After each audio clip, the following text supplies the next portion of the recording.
Hello friends and I welcome you all in my channel Learnwise. आज के इस वीडियो में हम देखेंगे about the making of the Indian constitution के बारे में।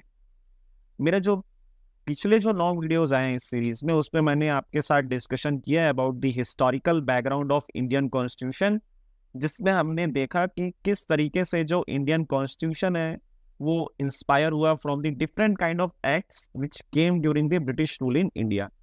तो जब हम उसमें पढ़ रहे थे, we have started from the regulating act of 1773। हम लोगों ने रेगुलेटिंग एक्ट ऑफ 1773 से स्टार्ट किया और लास्ट में हमने इंडियन इंडिपेंडेंस एक्ट ऑफ 1947 पढ़ा था। तो आप वो 9 वीडियोस पहले एक बार देख लीजिए, तब आपको थोड़ा सा जो पिक्चर है वो और अच्छे से क्लियर हो जाएगा। इस वीडियो में हम पढ़ेंगे about the making of the Indian constitution के बारे में, एंड स्पेसिफिकली हम इसमें डील करेंगे about the composition of the constituent assembly. अब ये जो कॉन्स्टिट्यूएंट असेंबली है, ये असेंबली थी जिसने कॉन्स्टिट्यूशन को फ्रेम किया। तो उसका हम कंपोजिशन के बारे में एक ओवरव्यू लेंगे कि उसमें जो मेंबर्स थे वो कहाँ से आए, कितने उसमें मेंबर्स थे, वो सब हम डिस्कस करेंगे इस वीडियो में। तो चलिए स्टार्ट करते हैं। कंपोजिशन जानने से पहले थोड़ा सा हम बैकग्राउंड देखते हैं कि जो इंडियन कॉन्स्टिट्यूशन जो है वो किस तरीके से इंडियन कॉन्स्टिट्यूशन का और एक कॉन्स्टिट्यूएंट असेंबली का जो डिमांड है वो हमारे इंडिया में कब से आना स्टार्ट हुआ। कुछ प्रोमिनेंट डेट्स हम इसमें देख।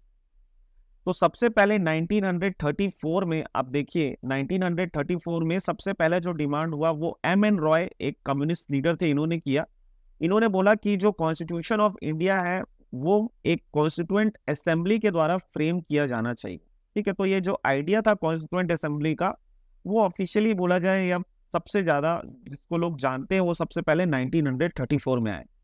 1934 के बाद 1935 में जो इंडियन नेशनल कांग्रेस था उसने ऑफिशियली डिमांड किया कि एक कॉन्स्टिट्यूएंट असेंबली का फॉर्मेशन होना चाहिए, और ये जो कॉन्स्टिट्यूएंट असेंबली है ये इंडिया के लिए कॉन्स्टिट्यूशन फ्रेम करेंगे। 1938 में जो जवाहरलाल नेहरू लीडर थे इंडियन नेशनल कांग्रेस के, उन्होंने ये डिक्लेयर किया कि जो कॉन्स्टिट्यूशन ऑफ इंडिया है वो बिना किसी आउटसाइड इंटरफेरेंस के फ्रेम होना चाहिए।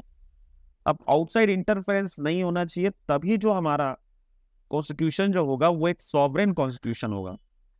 तो इसीलिए जवाहरलाल नेहरू ने किया कि जो इंडियन कॉन्स्टिट्यूशन है वो फ्रेम होना चाहिए विदाउट एनी आउटसाइड इंटरफेरेंस। अब 1940, अब ये जो टाइम है ये सेकेंड वर्ल्ड वॉर का टाइम है। सेकेंड वर्ल्ड वॉर में ब्रिटिशर्स क्या थे, वो कॉपरेशन चाह रहे थे किनका, इंडियंस का, क्योंकि ब्रिटिशर्स इन्वॉल्व थे सेकेंड वर्ल्ड वॉर में और ब्रिटिशर्स का रूल था इंडिया में। तो ब्रिटिशर्स चाह रहे थे कि जो इंडियन लीडर्स हैं वो ब्रिटिशर्स के साथ कॉपरेट करें। तो 1940 में उन्होंने बोला कि एक अगस्त ऑफर दिया। उस समय के जो वायसराय थे लॉर्ड लिथगो, उन्होंने बोला कि ठीक है, आप अपना एक कॉन्स्टिट्यूशन बना के दिखाइए। तो जो कॉन्स्टिट्यूशन जैसा जो फ्रेम किया गया उस समय, उसको रिजेक्ट कर दिया गया बाय द ब्रिटिशर्स। तो ब्रिटिशर्स जस्ट एक कॉपरेशन चाह रहे थे इंडियंस का, इसके लिए उन्होंने अगस्त ऑफर लेके आया इन द ईयर 1940। और अगस्त ऑफर किन्होंने दिया था, ये थे लॉर्ड लिथगो।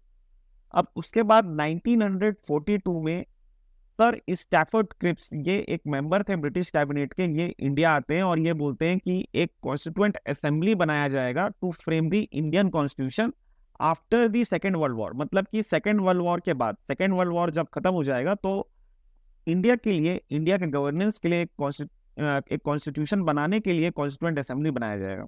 लेकिन उस समय एक पार्टी थी जो मुस्लिम लीग, उन्होंने इस ऑफर को रिजेक्ट कर दिया क्योंकि वो एक सेपरेट कंट्री चाह रहे थे, दैट इज पाकिस्तान। ठीक। अब उसके बाद 1946 में कैबिनेट मिशन आता है। कैबिनेट मिशन में 3 लोग होते हैं। एक तो थे सर स्टैफर्ड क्रिप्स जो 1942 में आए थे, दूसरे थे एवी अलेक्जेंडर और तीसरे थे पैट्रिक लॉरेंस। ये लोग आते हैं और ये बोलते हैं कि इंडिया के लिए कॉन्स्टिट्यूएंट असेंबली बनाया जाएगा, लेकिन एक सिंगल कॉन्स्टिट्यूएंट असेंबली ही बनेगा, कोई 2 सेपरेट कंट्री के लिए सेपरेट कॉन्स्टिट्यूएंट असेंबली नहीं बनेगी। ठीक। तो कैबिनेट मिशन आया था 1946 में। आगे हम देखते हैं कंपोजिशन ऑफ कॉन्स्टिट्यूएंट असेंबली। मतलब कंपोजिशन क्या था, कितने इसमें मेंबर्स थे, इसके बारे में हम जानेंगे। तो टोटल इसमें 389 मेंबर्स थे, एंड आउट ऑफ 389 जो 296 सीट्स जो थी, ये थी ब्रिटिश प्रोविंसेस के पास, जहां पे ब्रिटिशर्स का डायरेक्ट रूल था, और जो 93 सीट्स थी ये थी प्रिंसली स्टेट्स के पास, जहां पे ब्रिटिशर्स का डायरेक्ट रूल नहीं था, सेपरेट राजा थे प्रिंसली स्टेट्स के, पर वो ब्रिटिशर्स के अंडर रहते थे। जो सीट का एलोकेशन होगा, सीट का एलोकेशन जो होगा प्रिंसली स्टेट और प्रोविंसेस में, वो अकॉर्डिंग टू दी पॉपुलेशन, जहां जितनी ज्यादा पॉपुलेशन उस प्रोविंस को या उस प्रिंसली स्टेट को, उतनी ज्यादा सीट्स मिलेंगी। ठीक है। अब ब्रिटिश प्रोविंसेस की अगर हम बात करें तो ब्रिटिश प्रोविंसेस में जो सीट्स का डिवीजन किया जाएगा वो 3 प्रिंसिपल कम्युनिटीज के बीच किया जाएगा। कौन कौन? एक तो थे मुस्लिम्स, दूसरे थे सिख्स और तीसरे थे जनरल। अब ये जनरल के अंदर ये सारे लोग आ जाते थे जो मुस्लिम और सिख नहीं है। तो इन्हीं 3 प्रिंसिपल कम्युनिटीज के बीच ब्रिटिश प्रोविंसेस में सीट को डिवाइड किया जाएगा। ठीक है। अब ये जो ब्रिटिश प्रोविंसेस जो है, यहाँ से जो मेंबर्स का इलेक्शन होगा फॉर द कॉन्स्टिट्यूएंट असेंबली, इनको कौन इलेक्ट करेगा?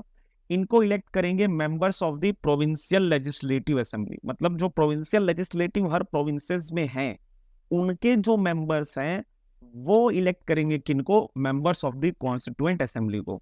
इसमें एक चीज और इंपॉर्टेंट है। अब जैसे मान लो कोई सिख कम्युनिटी का कोई मेंबर है जिसको कॉन्स्टिट्यूएंट असेंबली का मेंबर बनाया जा रहा है, तो उसको प्रोविंशियल लेजिस्लेटिव असेंबली में जो सिख कैंडिडेट है उन्हीं लोग उनको क्या करेंगे? इलेक्ट करेंगे। ठीक। तो इसलिए यहाँ पे लिखा हुआ है रिप्रेजेंटेटिव ऑफ ईच कम्युनिटी, मतलब कि हर कम्युनिटी के जो रिप्रेजेंटेटिव होंगे were to be elected by the members of that community. मतलब जो उस कम्युनिटी के मेंबर्स है वही लोग जो रिप्रेजेंटेटिव है एक पर्टिकुलर कम्युनिटी के, उनको इलेक्ट करेंगे, and that are to be elected from the provincial legislative assembly. तो ये प्रोविंसेस की बात हो गई। अब बच्चे जो प्रिंसली स्टेट्स, प्रिंसली स्टेट्स के जो मेंबर हैं, इनका जो नॉमिनेशन है ये वो वहां के हेड करेंगे। जो भी प्रिंसली स्टेट्स के राजा हैं, प्रिंसेस हैं, इनके पास राइट है कि ये प्रिंसली स्टेट्स से जो कॉन्स्टिट्यूएंट असेंबली के मेंबर हैं उनका क्या करेंगे? नॉमिनेशन करेंगे। तो ये कॉम्पोजिशन था जो हमने देखा कि कॉन्स्टिट्यूएंट असेंबली का जो कॉम्पोजिशन है ये किस तरीके से बना हुआ है। टोटल 389, जिसमें से जो 296 सीट्स है वो British India, 93 princely states. Members का जो इलेक्शन हुआ वो इनडायरेक्ट हुआ। ठीक है।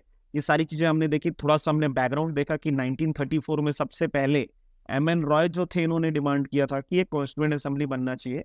और फाइनली जो 1946 का कैबिनेट मिशन प्लान था, उससे कॉन्स्टिट्यूएंट असेंबली का फॉर्मेशन होता है।